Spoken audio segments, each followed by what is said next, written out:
Welcome to episode 2 of the DIY bathroom renovation. Indeed.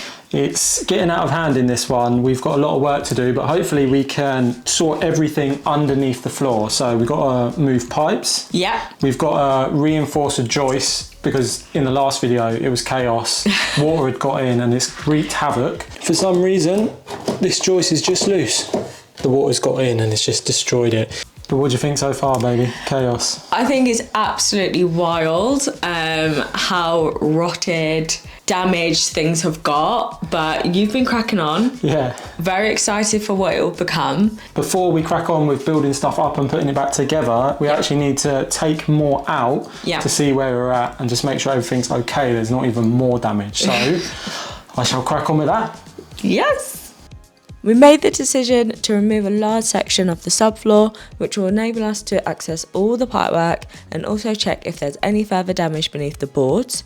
Let's be honest, most of this was badly damaged anyway from the leaky shower. This meant finding all of those screws that are hidden by the glue from the plywood that was fixed on top.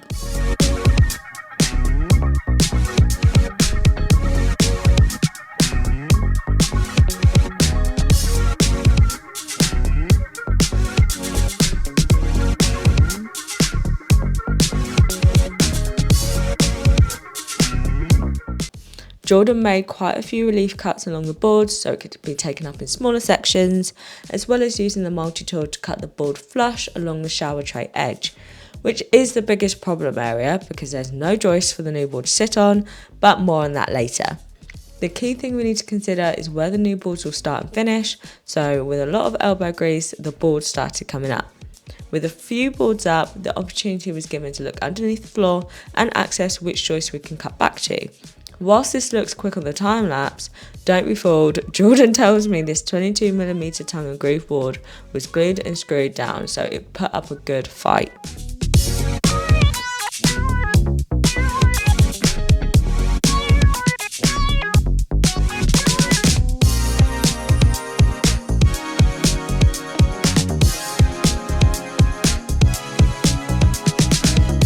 The final accurate cut was made along the usable joist closest to the door, so we could remove the last bits of the subfloor.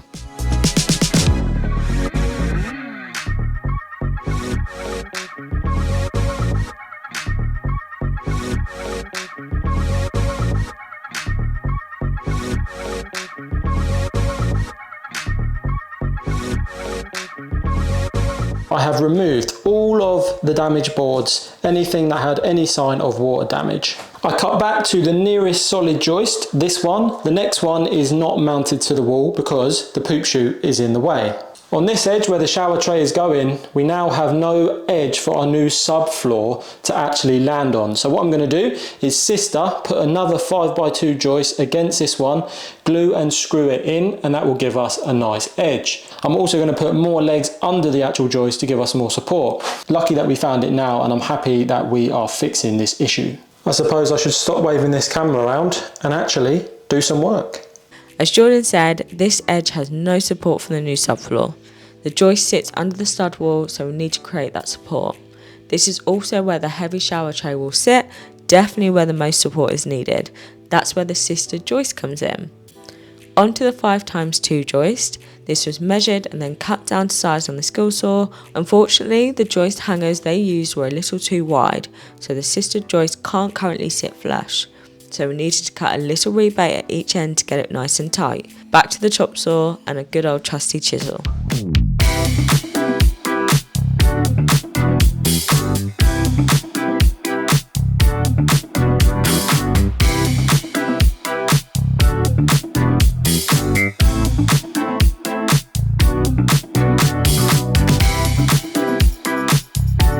There was a bit of wood that they nailed to a joist that held the pipes in place. This needed to be removed. Then on to the final test fit to make sure it's nice and snug, then time to attach.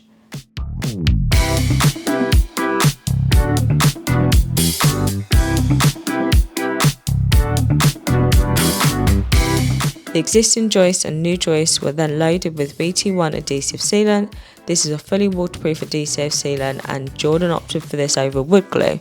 It comes in handy later as well. For the legs under the 5x2, Jordan cut some 5x2 slightly short and cut 2 wedges which could be bashed tight to make sure the leg was secure and actually supporting. Jordan used Ep.2 on the wedges as well as screws to keep the legs in place.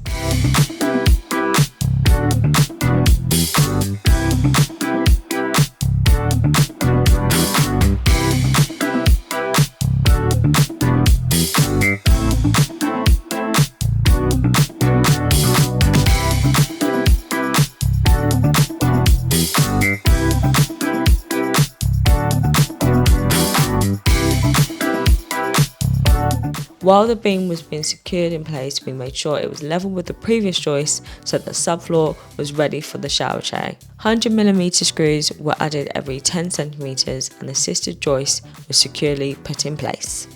Now onto the plan for the bathroom. So what we're thinking is having the shower a little bit bigger than we've got right now. So you can see here where it went up to, so we want to have it a bit further. I think we're going with 1x8, correct me if I'm wrong, Ben? Yeah, 1 metre by 80 centimetres, yep. Yep, so that means the sink will no longer be central if we keep it where it is. So we're going to move the pipes along a bit, so it's then in the centre of the new shower and the wall there. Also, what we're thinking is in regards to tiling, we want to make sure it's tiled in the shower up until the edge of the shower, but not behind the toilet. And then we're also going to tile behind the sink up to a certain level, to be decided depending on the sink we get, and then go straight across. And then when it comes to the toilet, we are going to do some things differently here as well. So we're going to come out a little bit, box it, because we want to hide this. Was it a poop chute you called it? Yeah, I think it's a soil stack. We'll go with poop chute. Go with poop chute. So that's going to be lovely and boxed, so you don't have to see that glaring thing. Tiles on the floor that you're currently stood in. Yeah, underfloor heating we're going to do in here as well. We did that upstairs and it is an absolute game changer, guys. Good point. And then we'll just get some more decorative bits in here. Sounds good. Yeah. In order to give some extra rigidity, noggins were also added in between the joists. Each one was measured individually because the space in between these joists is all over the place. Jordan also added additional legs under the third joist. This is where the edge of our shower tray will sit, so adding some extra support seems sensible.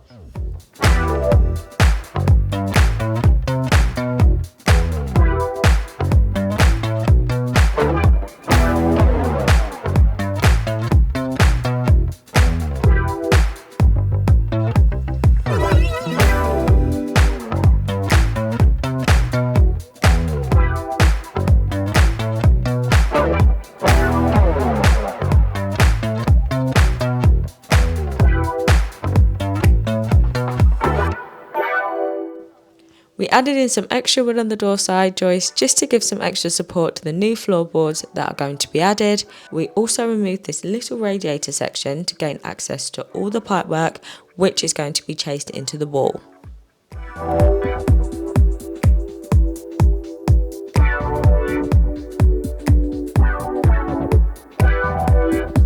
Now it's time to cut away all the plasterboard where we're going to be tiling, which is in the shower and on the wall behind the sink, but only halfway up. All the plasterboard that we removed is going to be replaced with hardy backerboard, which is a cement-based board. It will then be tanked and tiled. My husband done a very husband thing and drew everything out to make sure we cut in the right place. Got to love the logical planning. There is a method to my madness, so let me try and explain. Now, we know the width of the room, 199, and we know the height. We also know the tile size, so this is a rough drawing of the layout. Now, we want this corner here, where the shower is, to be the focal point, so this needs to be the best corner. So I want a full tile here and a full tile here. That leaves just under half a tile here, so these two can be one tile, so there's minimal wastage there. Then we have a full tile and nearly a full tile, that we'll cut these, and then we get one complex tile here on this corner. Then this is tiled across, which leaves these cuts here, and that's not a tiny little sliver, so that's nice. I've also divided the height, so this is a correct amount of tiles, and we'll try and ensure that we get it nice and tight at the top. It also leaves around 11 centimeters around the bottom because we're essentially doing a skirting around the whole room in the tile. So this way we can continue the line nicely around the whole room. So this is my mad theory. So what I need to do is cut away any plasterboard where there is going to be tile. So let's crack on with that. Armed with the spirit level, all the measurements were transferred onto the walls. Some temporary floorboards were put down, and then the multi-tool was used to cut through the existing plasterboard.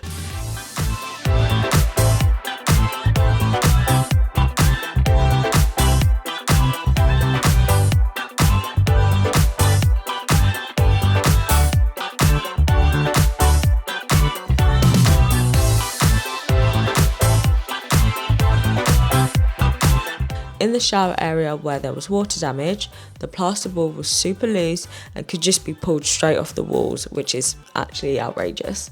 Then it was rinse and repeat in terms of removing the plasterboard and plasterboard screws.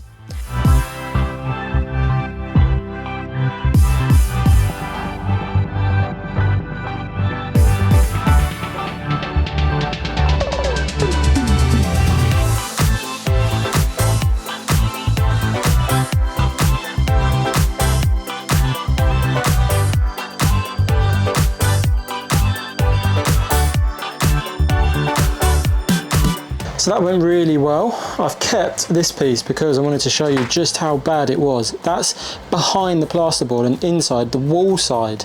The black mold is literally everywhere. You can see it all on the insulation. All this is going to be changed. It was so easy to just pull the plasterboard off at the bottom. I'm impressed how strong it is with the dot and dab. This is much stronger than this, for example. As you can see, it is dirty work, so afterwards everything was properly cleaned from under the floors. Getting rid of all of that mouldy plasterboard, all the joists were hoovered and cleaned, with Jordan trying to remove as much dust as possible, as it really went everywhere. All the stuff was loaded into the car for the second skip run. We are trying to do this bathroom renovation as cheaply as possible, and getting rid of all of our waste saves on a skip, which is £250 minimum in our area. So, we are at the point where the plasterboard has been removed. Great job, Jordan. As you would have seen, it was actually gross. Like, I thought it was bad before, but how has it just got, anyway, no one's got time to just focus on black mold. The floor's been reinforced, so again, Jordan has smashed it. You would have seen that it's a lot more stable now, and it's great to start off from this point. We did want to focus on the pipe work in this video, but as you know, when it comes to DIY, nothing is really straightforward, so there's had to be other things that were prioritized. The next focus will be the pipe work, which is very exciting because there are going to be some changes there, so stay tuned.